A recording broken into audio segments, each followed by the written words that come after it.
Alessandro Bariko Jūra vandenynas. Antras skyrius. Labai retai ir taip, kad tie, kas pamatydavo ją, tomis akimirkomis tyliai ištardavo: ji ten mirs, arba ji ten mirs, dar ji ten mirs, ir net ji ten mirs. Aplinkui kalvos. Mano žemė, galvojo Kervolio baronas.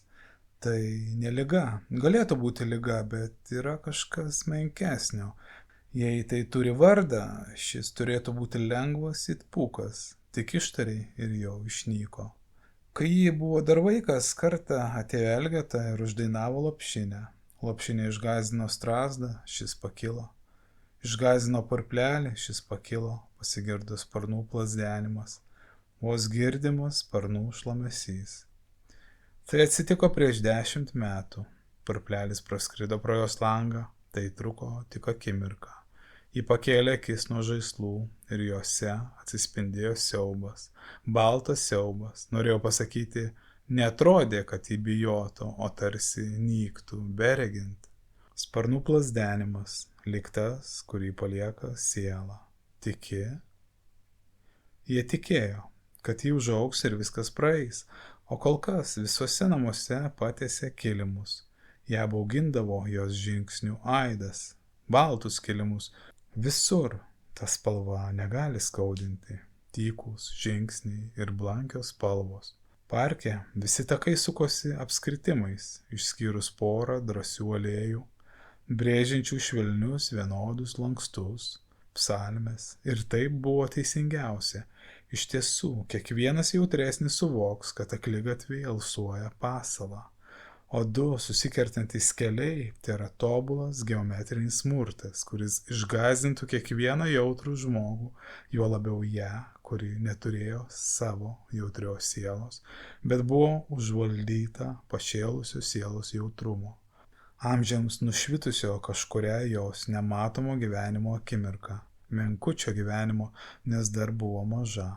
Paskui slapčiausiais keliais pasiekusiu širdį, akis, rankas ir visa kita. Tarsi liga, bet tai nebuvo liga. Galėtų būti liga, bet yra kažkas menkiau. Jei tai turi vardą, šis turėtų būti lengvas it pūkas, tik ištariai ir jau išnyko. Todėl parke takai sukosi apskritimais. Negalima užmiršti ir istorijos su Edeliu Trutu. Visame krašte tarp šilko audėjų jam nebuvo lygių, todėl vieną žiemos dieną, kai prisnigo sulig vaikų pakaušiais ir spaudė pasiutiškas šaltis, baronas pasikvietė jį.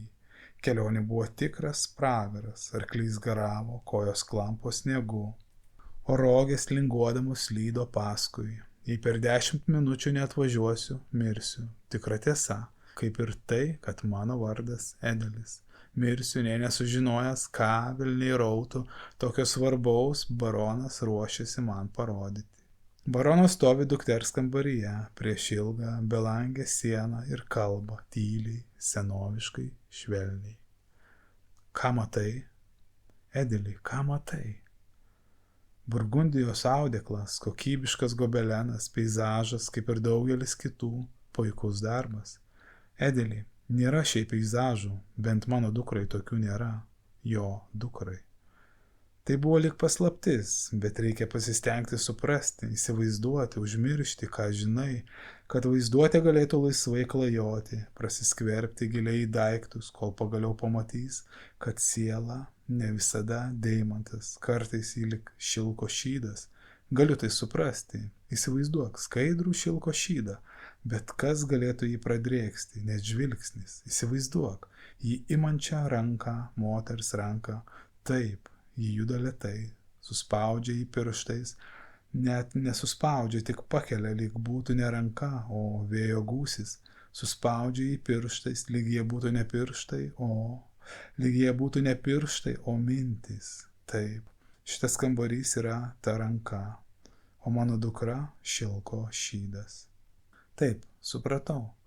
Edeli, aš noriu ne krioklių, o ežero ramybės, ne ąžuolų, o beržų. Tie kalnai fone turi virsti kalvomis, diena, saulėlydžių, vėjas, dvelksmu, miestai, kaimais, pilis, sodais. O jei negalima apsieiti be sakalų, tegul jie skraido tolumoje. Taip, supratau. Tik vienas klausimas. O žmonės? Baronas tyli. Tyrinėja visus didžiulio gobeleno veikėjus vieną po kito, lyg klausdamas jų patarimo. Eina nuo vienos sienos prie kitos, tačiau ne vienas iš jų neprabyla. To ir reikėjo tikėtis. Edeli, ar galima sukurti žmonės, kurie neskaudintų? Matyt, to paties kažkada klausė ir Dievas. Nežinau, bet pabandysiu.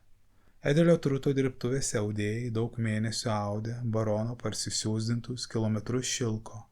Audė tylėdami, nes, kaip sakydavo Edelis, į audinį reikia įausti tylą.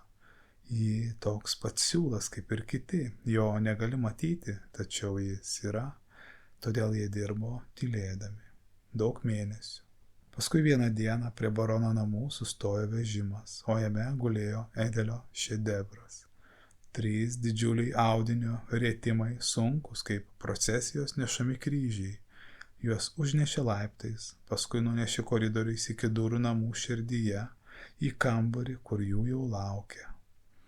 Akimirką prieš išvyniojant baronas sumurmėjo, o žmonės? Edelis nusišypsojo. Jei jau negalima apsieiti be žmonių, tegul jie skraido tolumoje. Baronas sulaukė saulėlydžio, tada paėmė dukrą už rankos ir nuvedė jos naująjį kambarį. Edelis pasakoja, įėjusi į paraudo iš nuostabos, o baronas akimirką sunerimo, kad staigmena gal per stipri, bet tai truko akimirką, nes iš to šilkinio pasaulio, kur plytėjo romus, džiaugsmingas kraštas, o maže ore pakibę žmogeliai lėtai žingsniavo blyške dangaus žydrynę, netrukus atsklido tyla. Edelis pasakoja, to jis niekada neužmirš, kad ji ilgai žvalgėsi, paskui atsisuko šypsodama. Ją vadino Elizevina. Ji turėjo gražų balsą, aksominį, eidama rodos lyzdavo oru, negalėjai atitraukti nuo jos akių. Kartais jį leisdavosi bėgti koridoriais, be jokios priežasties, tarsi kažką pasitikdama, tais kraupiais baltais kilimais liaudavosi būti šešėlis ir bėgdavo, bet labai retai ir taip, kad tie, kas pamatydavo ją tomis akimirkomis, tyliai ištardavo.